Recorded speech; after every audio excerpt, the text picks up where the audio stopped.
Bom dia, DYC. Feliz sábado. É uma oportunidade abençoada poder me ajuntar a vocês hoje para adorar o nosso Senhor e Salvador. Amém? O único lugar que podemos imaginar ser melhor do que estar aqui agora é se estivéssemos face a face diante do trono de Deus no céu. E é a minha oração hoje que este seja o último DYC que nós teremos que organizar aqui na Terra. Amém? E que o próximo DYC possa ser celebrado diante do trono de Deus, no mar de vidro. Amém? Quantos de vocês também compartilham dessa mesma oração hoje? Eu quero agradecer você que está aqui hoje, agradecer aqueles que estão assistindo pela internet ao redor do mundo, e gostaria de cumprimentar a minha família que está assistindo, meus filhos, e meu pai, e minha mãe, e outros que estão assistindo também. Muito obrigado. Essa semana eu não me senti muito bem, e, na verdade, na segunda-feira à noite, eu fui para a sala de emergência com vômitos e febre e gripe e todas essas coisas. Essa semana foi cheia de altos e baixos. Só ontem eu apresentei 5 seminários. E sexta-feira, vou contar para vocês, amigos, o poder de Deus se fez presente. Quando eu mais precisei do poder de Deus, Ele estava lá. E eu ouvi hoje de manhã que mais de 1.000 pessoas se reuniram na sala de oração e estavam pedindo que as bênçãos de Deus fossem derramadas. Eu louvo a Deus porque vocês estão aqui, e eu espero que você tenha orado bastante, porque hoje vamos estudar o poder da palavra de Deus. Amém? Vocês estão prontos para uma bênção sabática hoje? Amém. E o tema da nossa mensagem hoje é a submissão do remanescente. E é isso que precisamos experimentar nas nossas vidas, como o povo de Deus vivendo nos últimos dias. Mas antes de continuar, nós vamos pedir a presença de Deus que esteja conosco. Então eu gostaria de convidar que você inclinasse a sua fronte e eu vou ajoelhar enquanto pedimos a sua bênção. Pai Celeste, estamos tão gratos hoje de poder estar em Tua presença. Senhor, nós queremos nos abrigar sob a Tua cruz. E não estaremos à Sua sombra, mas estaremos na Sua gloriosa luz e verdade. E nós oramos hoje, Pai, que o Espírito de Deus toque nossos corações, que Ele nos mova, e que Jesus seja visto e conhecido. E que nós experimentemos o poder do Teu Espírito mudando nossos corações, trazendo a convicção do pecado, trazendo a mudança, a transformação que nós tão desesperadamente precisamos. E nós oramos, Pai, hoje, que ao sair não sejamos as mesmas pessoas que entraram aqui. Senhor, eu não sou digno de estar aqui neste palco hoje, mas pelo poder da Sua graça, que assim seja. Eu oro, Senhor, que você esconda esse homem atrás da Sua graça, e que Seu Filho, o Senhor Jesus, que as pessoas o vejam e não a mim, e que o céu nos ilumine, e que todo o céu olhe por nós neste momento, e que o céu se reúna neste local, mas não somente aqui nesse auditório, mas nos nossos corações. E nós pedimos que o Teu Espírito venha agora e fale conosco através da palavra de Deus, que é o próprio Senhor Jesus. E todas essas coisas pedimos em Teu nome. Amém. Como adventistas do sétimo dia, nós temos uma herança rica, amém? Como adventistas do sétimo dia, nós nos posicionamos com a grande reforma protestante, com o lema Sola Scriptura. Nós fundamentamos nossa obra na grande fé de homens e mulheres que deram suas vidas, entregaram seus corações, deram todo o seu dinheiro e deram em tudo o que eles tinham para permanecerem firmes a essa fé preciosa durante a Idade das Trevas. Neste mesmo ano, nós comemoramos os 500 anos da Reforma Protestante. E houve um apelo feito por muitos líderes mundiais para, na verdade, acabar com essa reforma. Mas como adventistas do sétimo dia, nós acreditamos que a reforma não será finalizada até o Senhor Jesus Cristo vir nas nuvens dos céus para levar seu povo.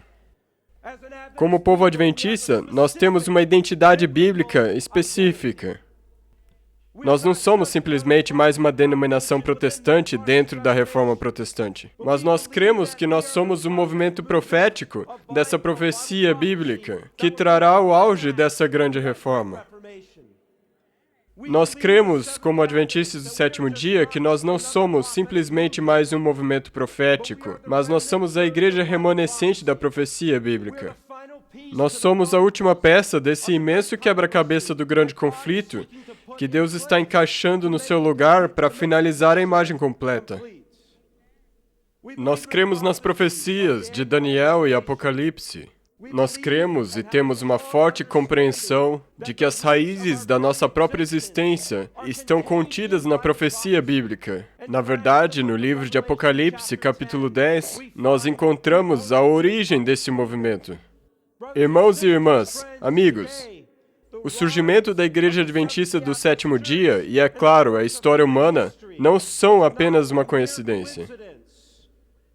Mas isso foi predito e revelado na profecia milhares de anos antes de acontecer. Nós podemos ter certeza, como adventistas do sétimo dia hoje, que nós somos um movimento de Deus para os últimos dias, porque a Bíblia assim o diz. E as profecias que nós temos pregado como adventistas durante esses últimos 150 anos estão se realizando diante dos nossos próprios olhos. Elas estão se cumprindo nesses últimos 5 anos como nunca antes na história humana, mas principalmente nesse último ano. Mais eventos proféticos se cumpriram no nosso tempo do que em qualquer outro período da história. Nós podemos confiar do que aquilo que nós acreditamos, aquilo que nós pregamos, aquilo que nós temos proclamado é a verdade, porque nós vemos a Bíblia se tornando viva diante dos nossos olhos. Todos os dias nos jornais nós vemos isso. Nossa mensagem profética, de muitas maneiras, não é mais uma verdade profética, mas uma verdade presente. O que nós pregávamos há 10 anos atrás, nós vemos acontecendo agora. E eu digo todas essas coisas não orgulhosamente, mas humildemente. Em outras palavras, embora nós tenhamos esses dons de profecia e verdade nesta igreja, disso nós não temos nenhum crédito para nós mesmos. Ninguém deve se vangloriar disso, mas eu sinto que nós falhamos em apreciar isso da maneira que deveríamos. Eu sinto que nós não fomos quebrados em humildade sob o grande peso da responsabilidade que Deus deixou sobre nós de alertar o mundo. Eu temo que nós somos como crianças mimadas. Nós temos sido egoístas e arrogantes na maneira com a qual lidamos com as bênçãos que Deus deu para a sua igreja remanescente.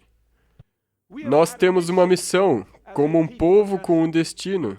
Especificamente em Apocalipse, capítulo 10, verso 11, a Bíblia nos diz que nós devemos levantar e profetizar novamente, depois do grande desapontamento, o que está falando a nossa geração de hoje. A Bíblia nos conclama a profetizar novamente a muitos povos, nações e línguas. Nós fomos chamados a levar uma mensagem para todo o mundo, que fará o último grande apelo para este mundo despedaçado, para que recebam a Cristo e sejam preparados para a segunda vinda de Jesus. Essas são as 3 mensagens angélicas. Nós fomos encarregados de levar Cristo àqueles que não o conhecem, e de levar a verdade àqueles que já o conhecem bem. Nós fomos chamados para chamar o mundo a sair de Babilônia, tanto na sua forma pagã quanto na sua forma cristã apostatada. Fomos instigados a chamar o povo remanescente dos movimentos falsos para a igreja remanescente. Deus tem remanescentes em todas as igrejas, amém? Em todas as igrejas, mas Ele só tem uma igreja remanescente. Mas por algum motivo nós temos falhado na nossa missão. Por algum motivo, atualmente, nós temos falhado nela. De certa forma, isso não é um segredo hoje. E hoje colocaremos o dedo diretamente nessa ferida. Parte disso é porque, embora nós tenhamos sido chamados a chamar os outros a saírem de Babilônia, a Babilônia está viva e vai muito bem em nossos corações. Antes de podermos chamar as pessoas a saírem de Babilônia, nós devemos permitir que Deus tire Babilônia das nossas próprias vidas. E é triste, irmãos e irmãs, muito triste. que o estado das coisas em Babilônia e a unidade que eles experimentam é maior do que a que é encontrada na igreja remanescente de Deus. Na verdade, eles também são... Babilônia também é um movimento profético. E ela tem cumprido o seu destino profético atualmente muito melhor do que o próprio povo de Deus. E ela está rapidamente cumprindo com seu destino. Nós somos um movimento remanescente, mas por que eles, então, que estão cumprindo? Porque, embora sejamos a igreja remanescente, o movimento remanescente, não temos vivido vida de remanescente. Nós não estamos satisfazendo a plenitude do nosso destino profético. Eles entendem o seu destino e estão movendo numa unidade orquestrada para alcançá-lo. Na verdade, eu creio que de muitas maneiras Deus tem os restringido, porque o seu povo ainda não está pronto. Deus chama hoje sua igreja remanescente para levantar e brilhar. A Babilônia pode até se levantar, pode até se unir, mas não brilhará. Não brilhará com a luz do céu, ou com a beleza de sua verdade. O povo de Deus é chamado para se levantar e brilhar, ao possuir seu caráter, sua justiça e sua verdade. Mas o povo de Deus tem uma coisa em comum com Babilônia, é que nós também não estamos brilhando. Pelo menos não na plenitude do nosso potencial. Hoje descobriremos aquilo que estamos fazendo mediocremente. Vamos descobrir a coisa que é a resposta para todas as outras coisas. Vamos descobrir o que é que continua a enganar o povo de Deus. E nós acharemos a solução que nos permitirá levantar e brilhar como nunca antes.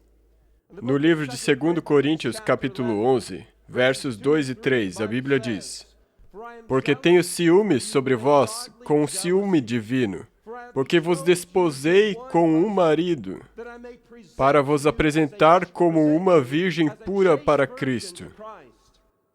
Mas eu temo que, de algum modo, assim como a serpente enganou Eva com a sua sutileza, que as suas mentes sejam corrompidas da simplicidade que há em Cristo.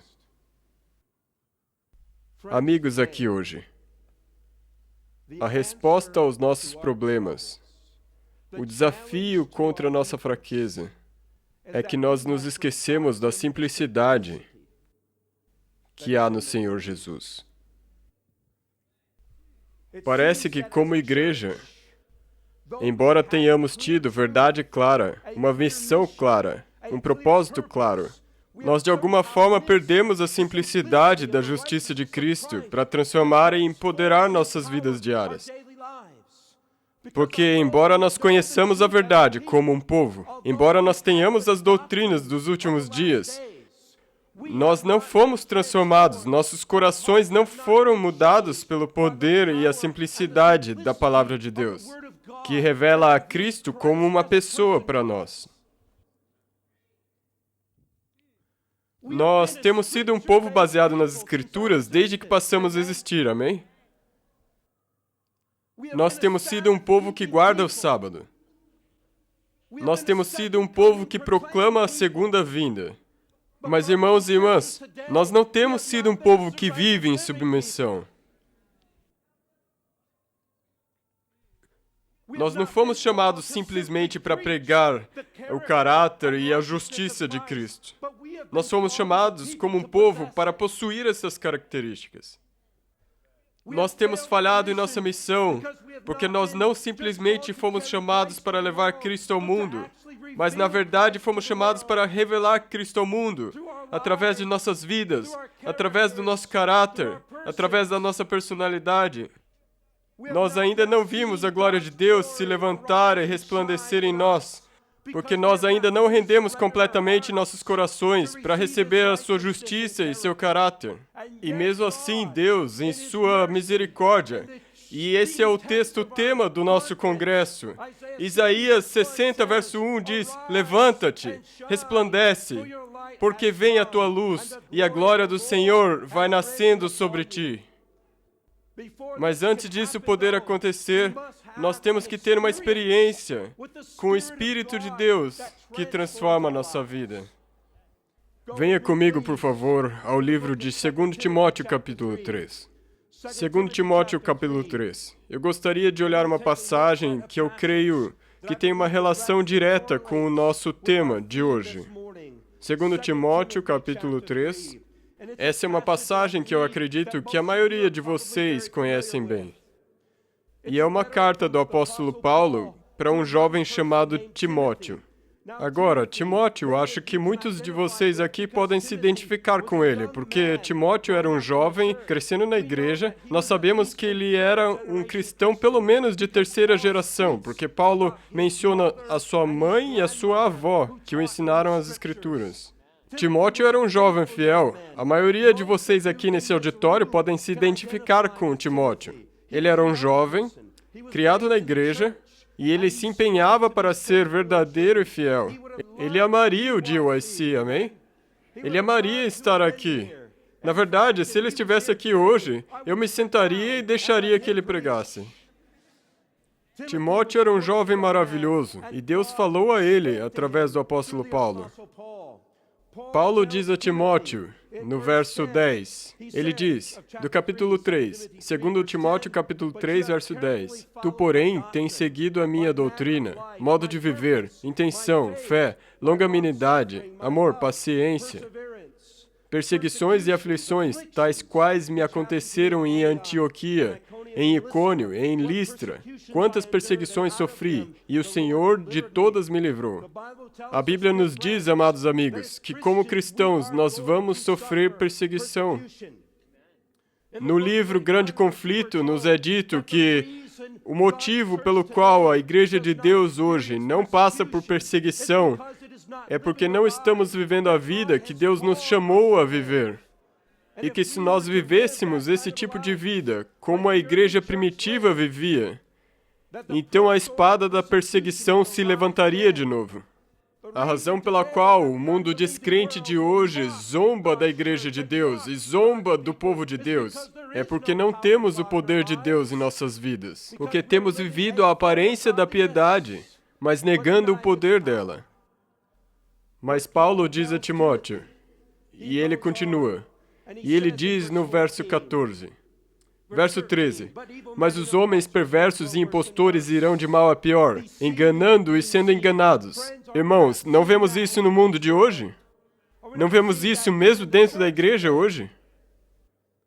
E ele continua e diz que, a despeito de todas essas coisas, a despeito das dificuldades que a igreja de Deus pode enfrentar, a despeito da perseguição que a igreja de Deus pode enfrentar, a despeito do engano e da apostasia que pode se infiltrar através de pessoas que caíram, ele diz uma coisa, e essa coisa deve ser o lema nos nossos corações hoje, se quisermos aceitar o chamado de Deus para levantar-se. E no verso 14 ele diz, Tu, porém, permanece. O quê?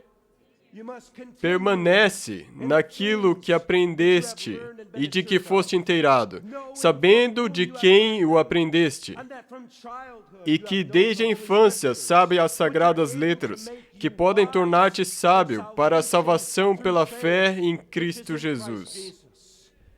Paulo encorajou a Timóteo nos tempos iniciais, quando ele estava para partir da terra.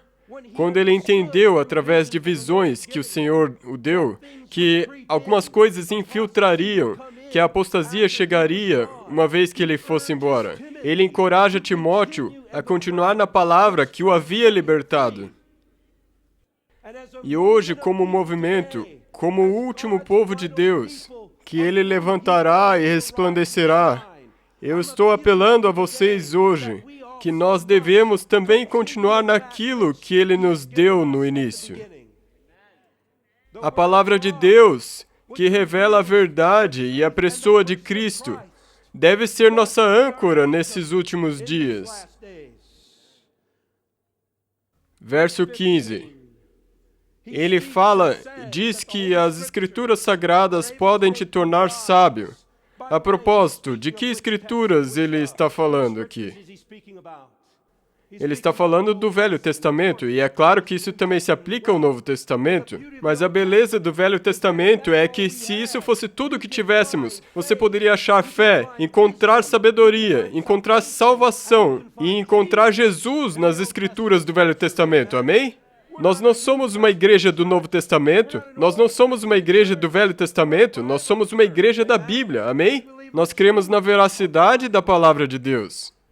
E ele continua e diz: toda a Escritura é divinamente inspirada e proveitosa para ensinar, para redarguir, para corrigir, para instruir em justiça. Nós sabemos que toda a Escritura é divinamente inspirada. E eu vou dizer isso por causa dos perigos que estão adentrando na nossa igreja hoje.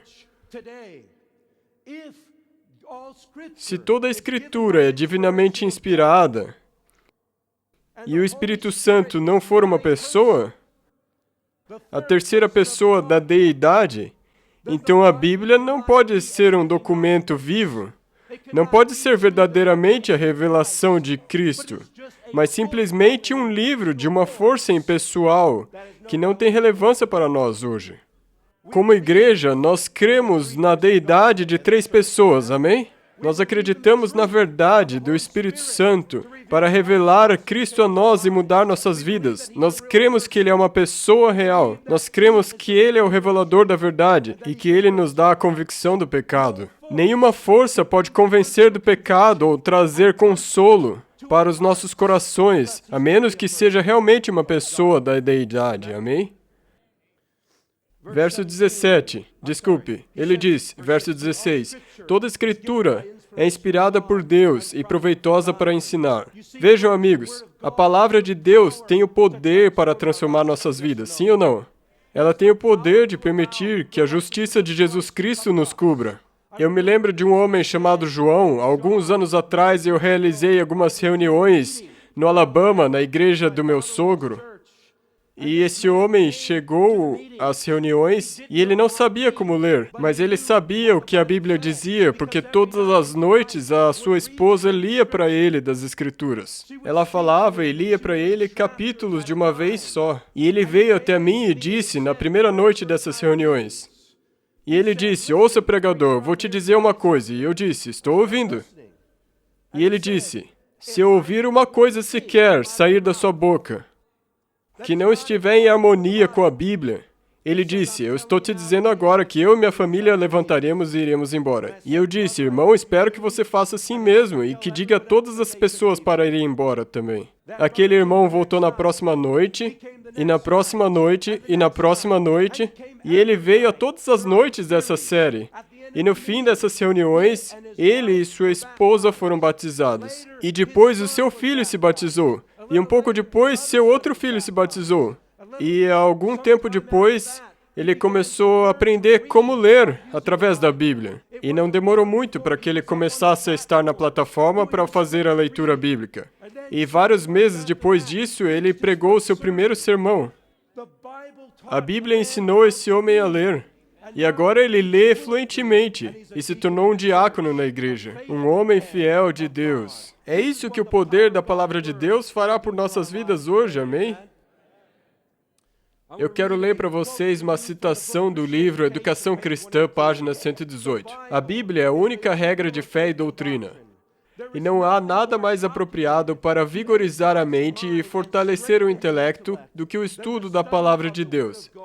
Não há outro livro que seja tão poderoso para elevar os pensamentos e dar vigor às faculdades como as vastas e enobrecedoras verdades da Bíblia. Se a palavra de Deus fosse estudada como deveria ser, os homens teriam uma grandeza de entendimento, uma nobreza de caráter e uma firmeza de propósito que raramente se vêem nesse tempo.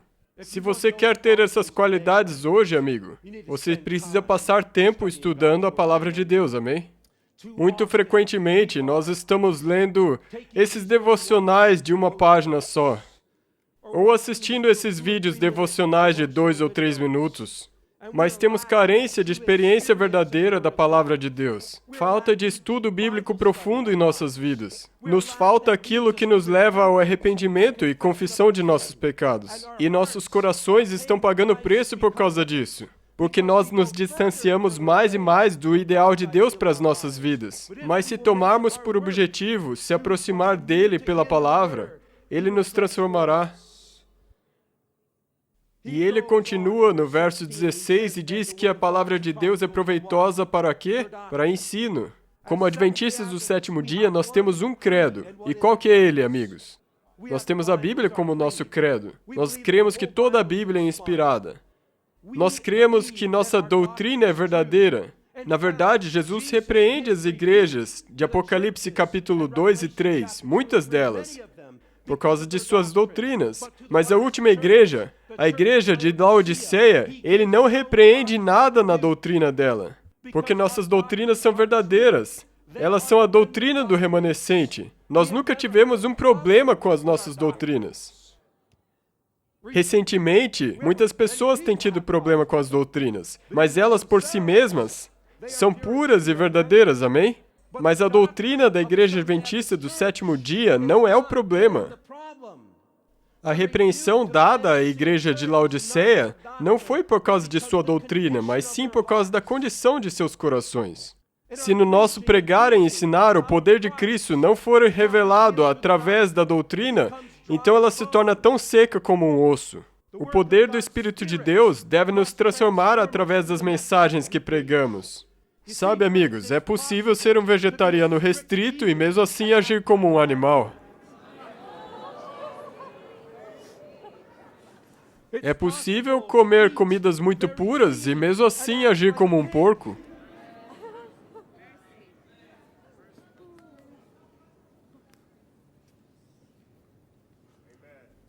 E você pode pregar o sábado. Você pode pregar a segunda vinda. Você pode pregar o santuário. Mas se seu coração não estiver conectado ao Cristo que deu essa doutrina, então sua vida será tão imunda como o porco que você não come.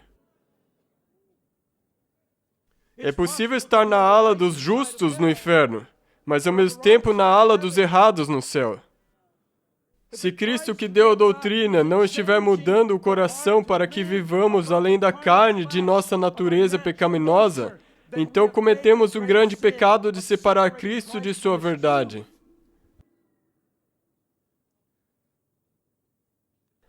Nós devemos defender a verdade da apostasia, mas nós também devemos ser transformados pelo amor apostólico, por aqueles que discordam conosco, aqueles que nos caluniam, aqueles que abertamente nos atacam. Quer você se veja do lado conservador do adventismo, ou do lado liberal do adventismo.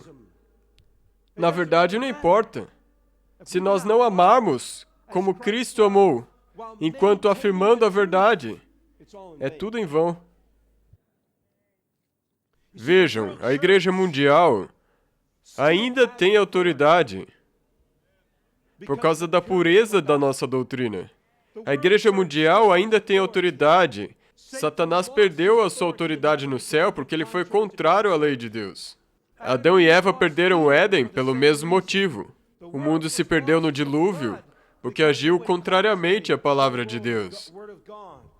Saul perdeu seu reino para Davi pelo mesmo motivo. A razão pela qual a igreja no livro de Atos tinha autoridade e poder é porque permaneceram fiéis à palavra de Deus e às decisões da igreja.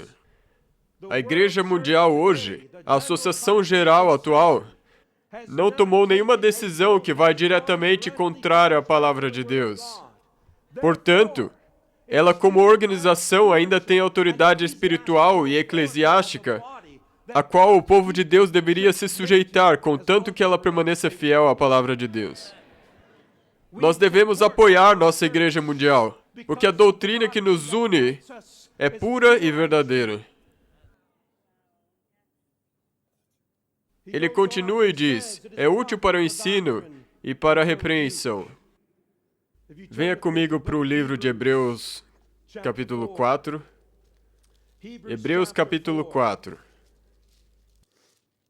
E a palavra de Deus fala a nós em alto e bom tom. Ele diz, porque a palavra de Deus, em verso 12, porque a palavra de Deus é viva e eficaz e mais penetrante do que espada alguma de 2 gumes, e penetra até a divisão da alma e do espírito, e das juntas e medulas, e é apta para discernir os pensamentos e intenções do coração. Quando você abre a palavra de Deus e você lê e você entende a verdade contida lá, quando você abre a palavra de Deus, você fica face a face com o Cristo vivo, que começa a falar à sua alma. E à medida que você vê na palavra de Deus o que é verdadeiro e ideal, ela começa a revelar o que não é verdadeiro e não ideal na sua vida. E a beleza da palavra de Deus é que ela conhece cada desculpa, conhece cada motivação e conhece cada coisa em segredo no seu coração. E ela revela essas coisas e nos deixa nu diante de um Deus vivo, que é santo, justo e verdadeiro. E nós nos enxergamos como nós realmente somos. E nós vemos a Deus como Ele realmente é. E nós percebemos o grande abismo que existe entre Ele e nós. Irmãos, que misericórdia que Deus tem para conosco hoje, por dar-nos repreensão.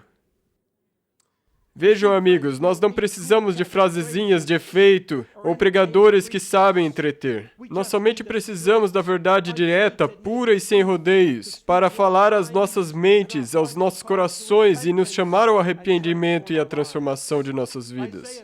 Em Isaías 62 diz, porque eis que as trevas cobriram a terra e a escuridão os povos. Houve muita escuridão na história da nossa igreja. Existe muita escuridão hoje na igreja, e eu não quero falar disso agora. Muitos de nós, ao invés de permitir que a palavra de Deus corte os nossos corações, nós nos escoramos na cultura adventista.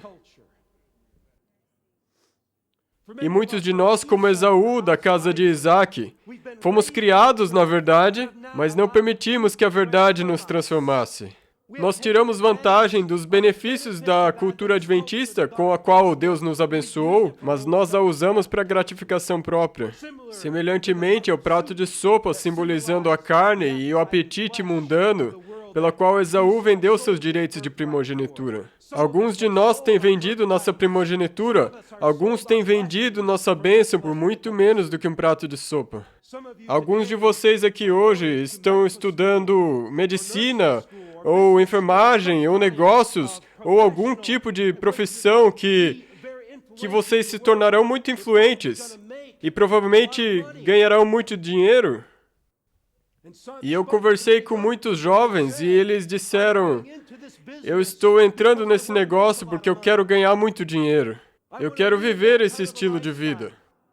Mas deixa eu dizer a vocês, amigos, Deus não chamou vocês para viverem esse estilo de vida. Se Ele te colocou numa posição dessas, Ele espera que você seja um servo para a sua causa. Ele não te chamou para viver economizando. Ele não te chamou para viver uma vida mundana e luxuriosa. Mas Ele te chamou para viver dentro das suas necessidades e usar os seus meios para avançar a sua causa. No final das contas, nós frequentemente idolatramos os títulos acadêmicos. Temos de conseguir nossos títulos e fazer nosso dinheiro. Alguns de vocês, Deus chamou para o serviço missionário. Todos vocês foram chamados para o serviço missionário. Alguns foram chamados para o serviço de tempo integral, mas vocês fogem, porque estão correndo atrás do mundo. E você sempre olhando por cima do ombro para ver se Ele está te seguindo. E Ele está te seguindo, porque Ele quer que você vire sua vida em 180 graus e dê a si mesmo, de todo o coração a Ele. Alguns de vocês disseram aos seus pais que vocês gostariam de ir e servir no serviço missionário, e quando vocês disseram aos seus pais, eles tiveram um piti. E eles te disseram, do que você está falando? Você tem que ter um diploma, tem que conseguir um emprego, tem que ganhar dinheiro. Mas Deus hoje te chama para mais do que isso. Deus te chamou para algo maior do que isso. Nós adotamos, à medida que nós progredimos de nos escorar na cultura adventista, e agora parece que a cultura do mundo está entrando na cultura da igreja. Nós nos apoiávamos na cultura adventista e na nossa herança até agora. O mundo se infiltrou. E à medida com que nós nos enfraquecemos na palavra, nós somos apanhados por diferentes movimentos sociais feitos para causar discórdia e conflito. Por quê? Porque nenhum movimento de justiça social pode mudar o coração humano. Movimentos de justiça social têm o seu lugar, mas eles certamente não são o Evangelho. Somente o Evangelho pode mudar nosso coração. Se somente a justiça social pudesse resolver os problemas do mundo, então Jesus teria permitido que os seus discípulos coroassem ele como rei. O Evangelho, irmãos, é a grande solução para os problemas sociais. Um coração transformado. Você nunca vai resolver o racismo e a injustiça social ou econômica sem a pureza do Evangelho mudando a vida.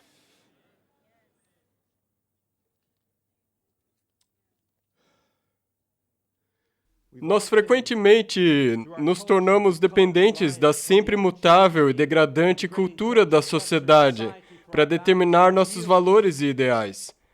Ao invés dos princípios perenes da Palavra de Deus, nós nos escoramos em narrativas pessoais ou em emoções passageiras sobre temas sensíveis. Nós cremos que quando alguém compartilha uma história de sua jornada ou sua experiência, então, de algum modo, isso tem o mesmo nível de autoridade do que a Palavra de Deus. E isso tem causado muita confusão dentre os jovens hoje. Mas, amigos, eu vou dizer a vocês, nenhuma biografia ou jornada pessoal ou experiência deveria desviar o nosso foco da verdade da Palavra de Deus e nos mudar. Não importa a jornada que você tenha tido. Não importa como tenhamos nascido. Nós podemos nascer de novo. E eu amo isso. Eu quero nascer de novo, amém? Nós devemos amar, devemos ter compaixão, simpatia, mas temos que mostrar às pessoas o Salvador que pode transformar as profundezas de suas almas.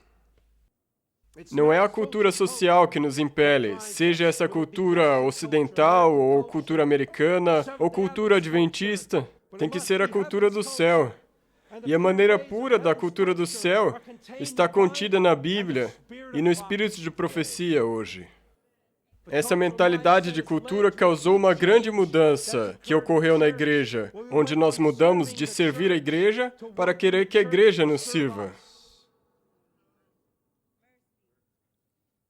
Você é a igreja. Se você espera que a igreja te sirva, então você entrou em idolatria, porque você está adorando a si mesmo.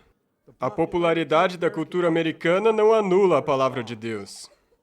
Colossenses 2, verso 8 diz, tende cuidado, para que ninguém vos faça presa sua, por meio de filosofia e vãs sutilezas, segundo a tradição dos homens, segundo os rudimentos do mundo, e não segundo Cristo. Quando os homens preferem seguir o seu próprio caminho sem buscar o conselho de Deus, e isso é do Patriarcas e Profetas, página 446, ou em oposição à sua vontade revelada, muitas vezes ele satisfaz seus desejos, a fim de que, por meio da amarga experiência que se segue, possam ser levados a compenetrar-se de sua loucura e arrepender-se de seu pecado. O orgulho e a sabedoria humana demonstrar-se-ão um guia perigoso. Aquilo que o coração deseja contrário à vontade de Deus, verificar-se-á no fim que é uma maldição em vez de bênção. E quão frequentemente, muitos de nós, quando isso acontece, queremos culpar o próprio Deus pelos problemas que nós nos metemos. Se Jesus hoje está intercedendo por vocês 24 horas por dia, então ele espera que vocês estejam recebendo o seu poder 24 horas por dia e sendo cristãos 24 horas por dia. A maneira com que reagimos às provas de fé diz muito mais sobre o nosso caráter do que o caráter dele. Nós amamos conforto. Nós viemos ao GYC e nos acostumamos com o ambiente. Nós gostamos dos hotéis legais, boas refeições. Mas se dormíssemos em celeiros e tivéssemos que comer somente uma porção de arroz por dia, como muitos fazem nesses tipos de reuniões ao redor do mundo, quantos de vocês aqui ainda viriam? Fazer concessões para aumentar o nível de conforto diminui a espiritualidade. Não podemos nos dar ao luxo de viver confortavelmente às custas da espiritualidade, porque o chamado de Deus nas nossas vidas não deve ser comprometido pelo nosso conforto ou nosso prazer. Nós devemos parar de tentar nos sentirmos bem, e sim escolher o bem. Como disse o grande Charles Spurgeon, não existem portadores de coroas no céu que não tenham sido carregadores de cruzes na terra. Vivemos numa época na qual as pessoas querem se livrar da cruz que Cristo nos chamou a carregar, ao invés de desafiar as pessoas e encorajá-las a carregar a cruz.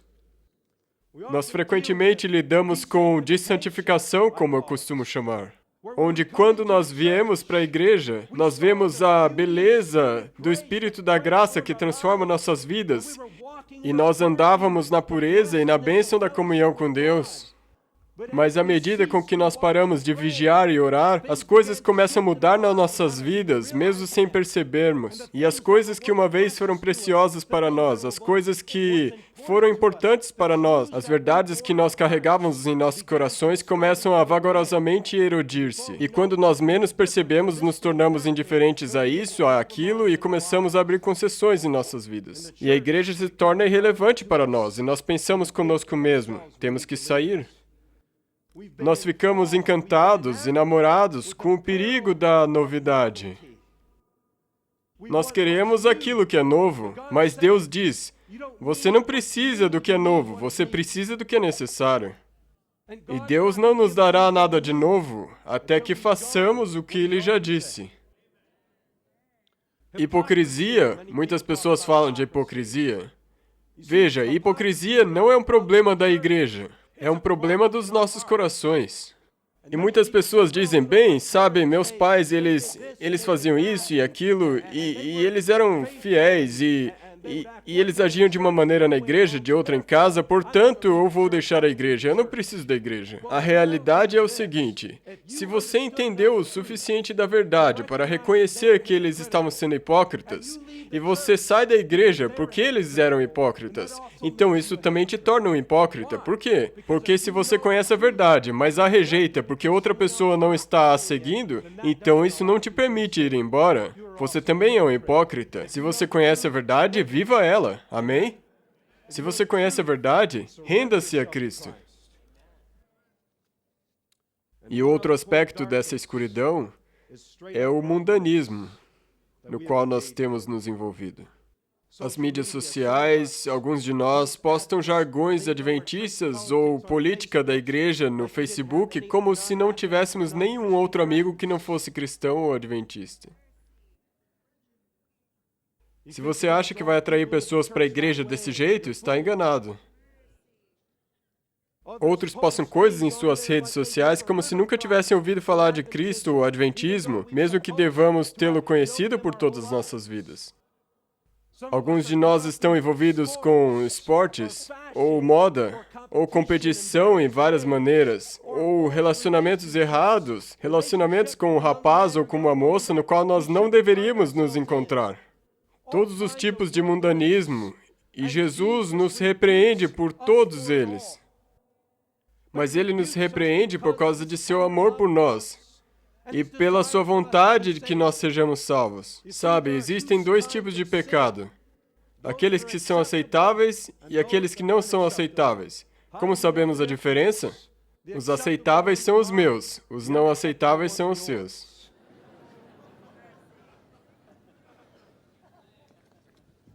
Vocês não são gratos porque Deus não nos deixa assim?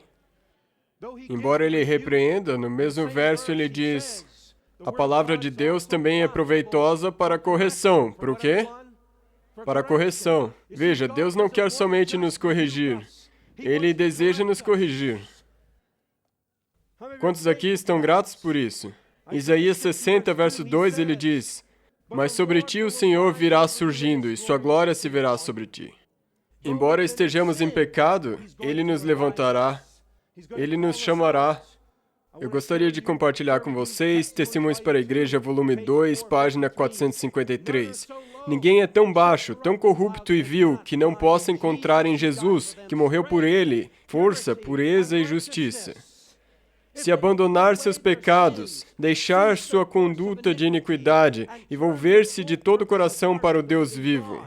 Ele está à espera de todos, para tirar-lhes a vestimenta manchada e poluída pelo pecado, e cobri-los com o branco e resplandecente manto da justiça, e ordena que vivam e não pereçam. Nele podem prosperar. Seus ramos não murcharão nem serão infrutíferos se permanecerem nele. Dele poderão extrair vitalidade e nutrição, ser imbuídos de seu espírito, andar assim como ele andou, vencer assim como ele venceu e ser exaltados à sua destra. Hoje eu vou contar a vocês uma história. Em 2009 eu tive câncer. Eu quase morri. Alguns de vocês aqui conhecem essa história. E Deus fez um milagre na minha vida. Eu não tenho tempo para contar essa história hoje, mas Ele basicamente me ressuscitou dos mortos. Eu tive câncer 2 vezes. Tive câncer de pele, o outro câncer, uma infecção terrível no sangue. E quando Deus milagrosamente me salvou, eu fiquei tão grato, tão feliz, e eu pensei comigo mesmo, certamente Deus me levantou e me salvou porque Ele deseja que eu pregue a sua verdade. Ele quer que eu pregue a sua palavra, a sua mensagem. Então, um dia eu estava em casa, sentado à minha escrivaninha, no meu escritório, e eu me deparei com essa carta que Ellen White escreveu para um homem. E ela disse a ele, e ele tinha tido uma experiência muito parecida com a minha, estava no seu leito de morte. E ela disse, Deus foi misericordioso para contigo, de te ressuscitar dos mortos. E ela disse, Deus te curou, mas você pensou que Deus foi misericordioso para contigo porque alguma justiça foi achada em ti. Então ela disse a ele que o verdadeiro motivo pelo qual Deus te curou é porque você não estava preparado para morrer. Ela disse a esse homem, Satanás estava do lado da tua cama, pronto para tomar a sua vida. E Deus, em sua misericórdia abundante, te resgatou para te dar outra chance de se agarrar a Ele e a Ele somente, para que você faça a entrega completa da sua vida. Ela disse, não perca essa chance. Não perca essa chance. E amigos, quando eu li essa carta, eu me quebrantei diante do Senhor. Eu chorei por mais de 2 horas. E eu chorei na minha mesa, reconhecendo que não havia nada de bom em mim que poderia me favorecer perante Ele. E que eu poderia confiar em sua justiça somente. A reunião da Conferência Geral de 1893 foi uma das maiores reuniões da história do Adventismo. Muitos apelos foram feitos. E essa é a correção que, como igreja, em nosso orgulho e em nossa arrogância, nós precisamos. A.T. Jones disse, nossa bondade, nossa sabedoria, nossa habilidade não vale de nada. Ellen White diz que se nós fôssemos louvar a genialidade, louvar os pregadores de sucesso, a maneira inteligente com que alguém prega uma mensagem, se nós fôssemos louvar a genialidade, então deveríamos prestar homenagem a Satanás, porque ele é a mente mais brilhante que existe depois de Deus. Nossa bondade, sabedoria e capacidade não são nada, mas Deus pode e vai trabalhar com um coração que não está cheio do eu, com um coração que não fez reservas, o coração que entregou tudo a Deus diante de seu altar. Nós devemos nos arrepender pelas obras que nós tentamos fazer com as nossas próprias forças. Irmãos e irmãs, não somente as nossas más obras, não somente o perder de paciência, não somente o se entregar às suas próprias vontades, não somente os pecados secretos que nós cometemos, mas nós também devemos nos arrepender de nossas boas obras, que nós fizemos por nossas próprias forças. Tem muitas pessoas que fizeram grandes coisas pelas suas próprias forças, mas eles estão em prejuízo por não tomar posse da força divina. Irmãos, nós devemos nos arrepender mesmo das nossas boas obras, porque se Jesus tivesse as realizado através de nós, elas seriam 1000 vezes melhor, infinitamente melhores. Um senso permanente de indignidade ao olhar para Cristo, reconhecendo sua bondade para nos tornar dignos. Arrependimento e confissão são a única saída do pecado e da escuridão. W. Prescott fez essa declaração. Ele disse: "O que eu posso dizer sobre isso? Essas coisas são tão claras quanto o ABC, que a justiça é o dom de Deus e tudo o que Ele pede que façamos é nos submeter a recebê-la, para abrir a porta para a confissão e o arrependimento e fechar todas as portas para Satanás. E isso é feito ao aceitá-lo em sua simplicidade." Eu acho isso interessante, que na maior de todas as reuniões da Conferência Geral, onde a chuva serôdia estava quase começando a ser derramada, que A.T. Jones, no seu apelo final, fez a seguinte declaração. Ele disse: "A justiça de Deus sobre o seu povo é a única coisa que pode habilitar o povo de Deus para receber a promessa do Espírito Santo e seu derramamento. E quando essa mensagem é aceita e recebida de bom grado, Deus diz a você e a mim o que, meus amigos? Levanta-te, resplandece, porque vem a tua luz e a glória do Senhor vai nascendo sobre ti." E o mesmo apelo que foi feito lá está sendo feito aqui hoje. Que a justiça de Cristo possa ser a sua única defesa.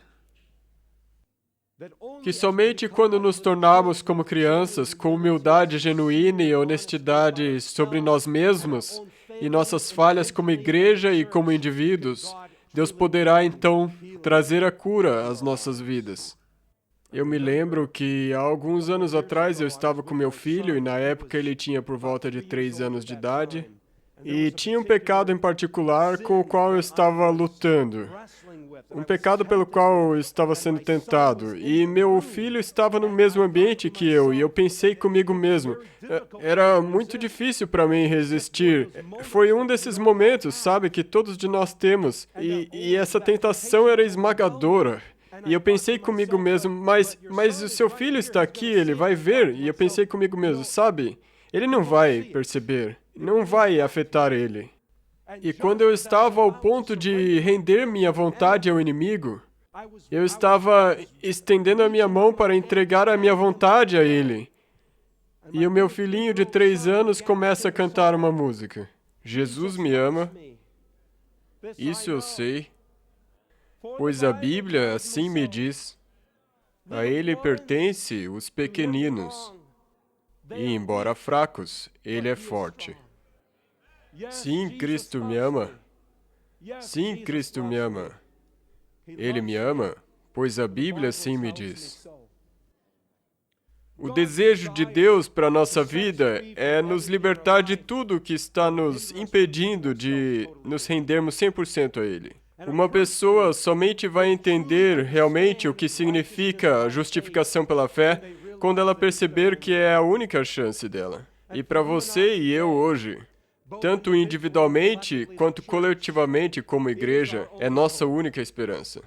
Nós precisamos ser salvos não somente da penalidade do pecado, mas também do poder do pecado, antes que nós possamos estar face a face diante de Deus, livres da presença do pecado. Deus não somente está no ramo de negócios de nos redimir, mas na verdade Ele quer restaurar a sua imagem e caráter em nós.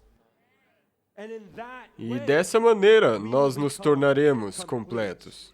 E em Timóteo, verso 17, lá, em 2 Timóteo 3:17, ele diz: a correção e justiça, a instrução, para que o homem de Deus seja o quê, amigos? Perfeito, ou completo, e perfeitamente instruído para toda boa obra. E nesses movimentos finais da história da Terra, nós devemos permanecer na Palavra de Deus, que revela a justiça de Cristo a nós. E nós devemos exercitar diariamente a nossa fé em Jesus, para que nós possamos ter a fé de Jesus. Não só pela transformação dos nossos próprios corações, mas pela transformação da Igreja de Deus. Isaías 60, verso 3. Quando isso acontece, Deus então diz: e os gentios caminharão à tua luz, e os reis ao resplendor que te nasceu.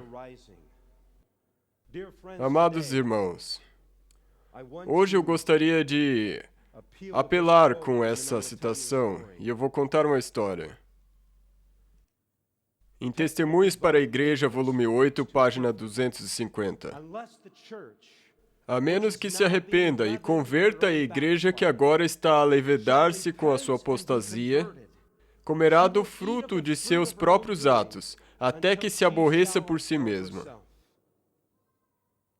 Quando resistir ao mal e encontrar o bem, quando buscar a Deus com toda a humildade e alcançar a sua vocação em Cristo, permanecendo na plataforma da verdade eterna, e pela fé lançar mão dos dons que para ela se acham preparados, então será curada.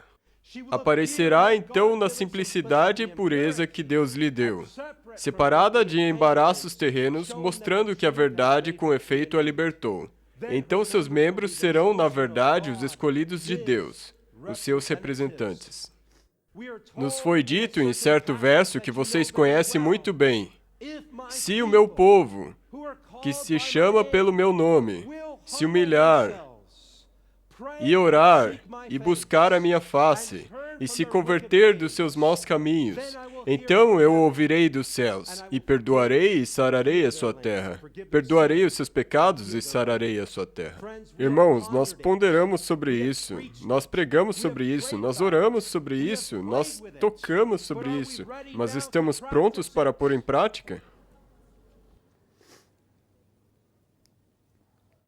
Nós somos o povo remanescente, o movimento remanescente com a verdade remanescente, e nós precisamos nos render como remanescente.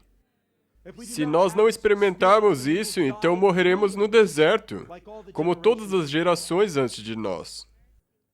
E enquanto minha querida esposa, subir aqui para cantar, eu vou contar uma história e quero fazer um apelo para vocês hoje.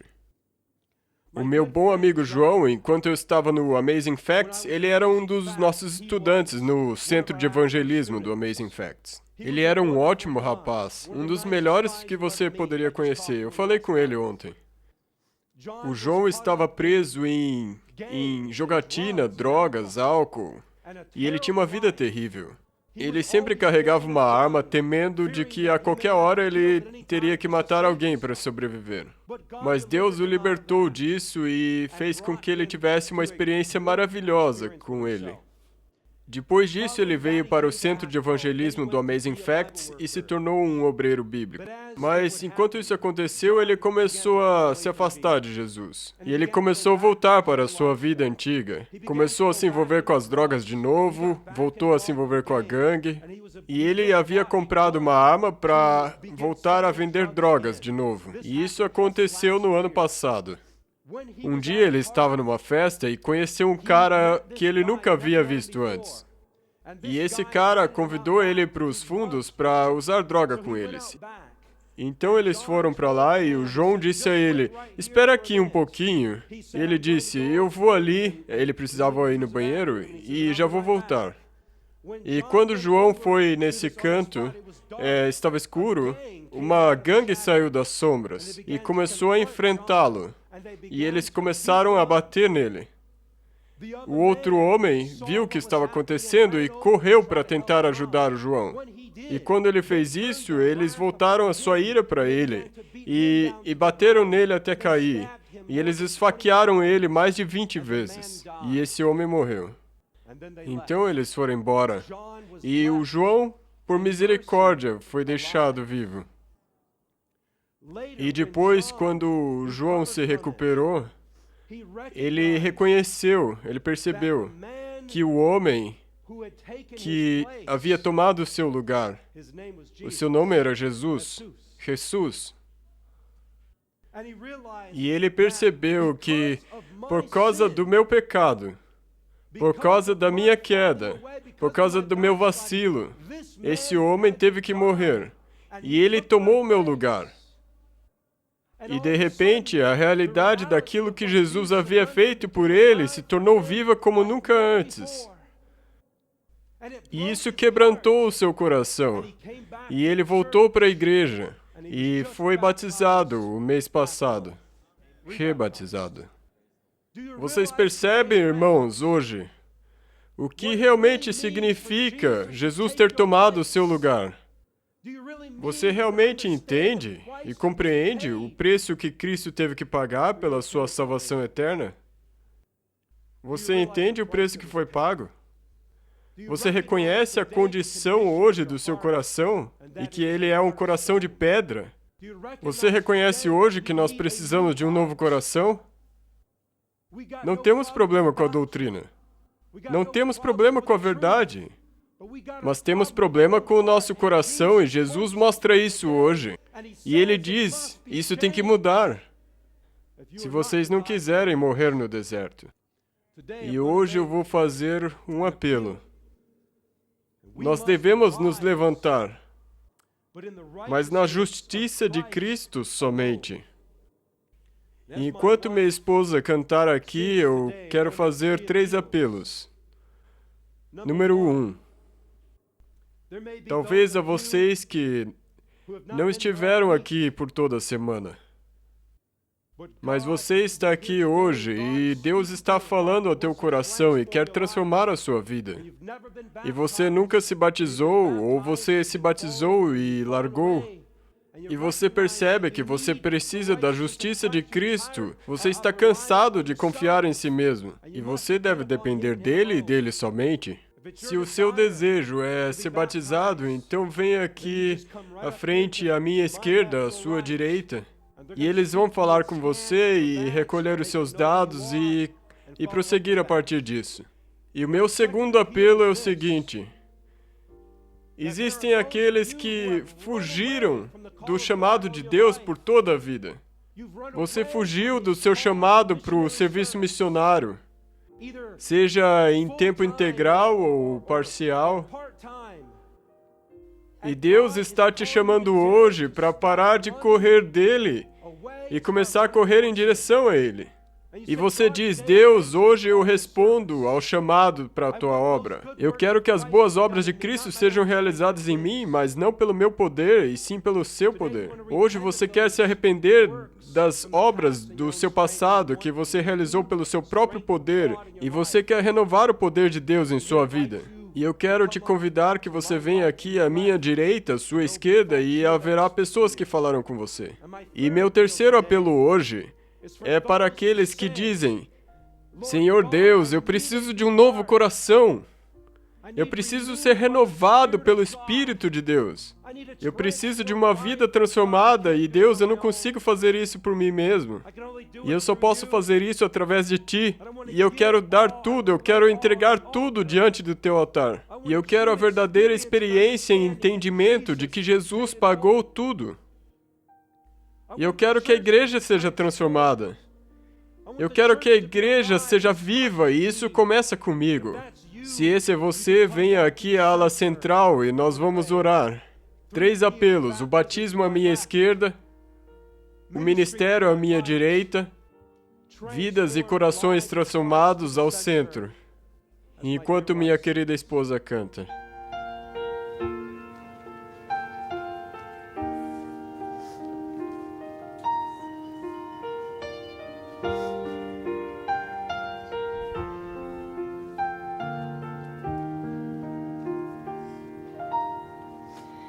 I hear the Savior say, Thy strength indeed is small.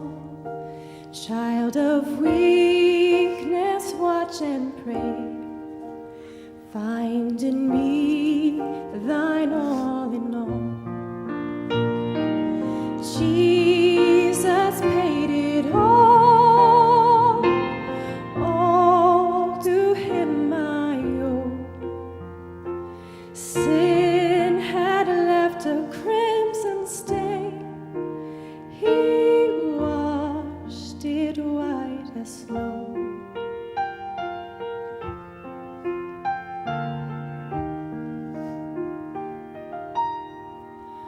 For nothing good have I, whereby thy grace to claim. I'll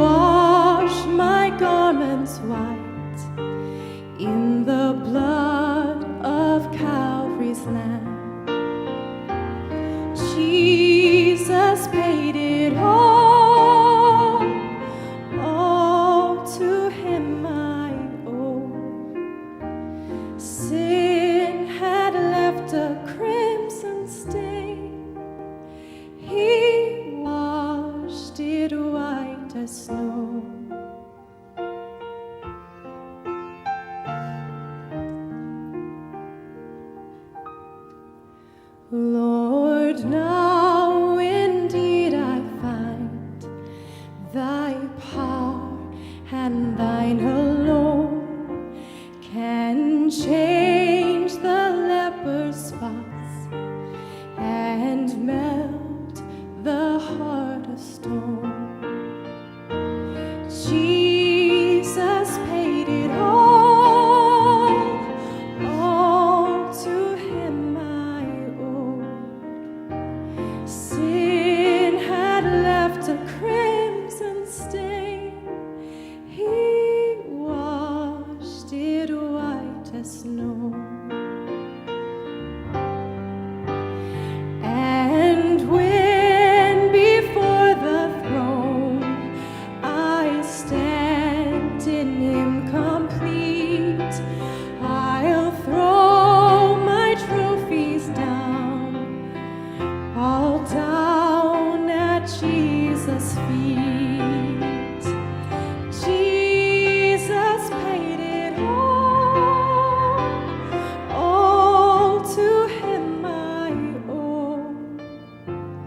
Sin had left a crimson stain, he washed it white as snow.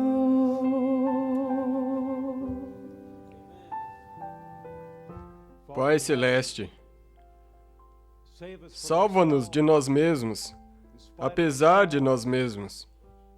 Que a glória do Senhor resplandeça sobre nós, que Ele se levante em nossos corações e que nossas vidas tomem a justiça do caráter de Jesus e que nós possamos brilhar por Ti e que a glória de Sua presença encha a terra e que o Teu povo esteja pronto para o chamado que Tu tens para as suas vidas, de proclamar a Tua palavra para um mundo que está morrendo e perecendo, que precisa conhecer esse Deus que os ama. Pai, levanta-te, levanta-te sobre o Teu povo, que Seu Espírito seja derramado sobre nós e que nós sejamos mudados, Senhor, para a eternidade, agora e para sempre. Nós Te rogamos que a glória do nosso próprio eu seja jogada no pó e que a glória de Deus possa ser hoje suprema em nossos corações. E essa é agora a nossa oração. Nós pedimos no precioso, doce nome de Jesus. Amém.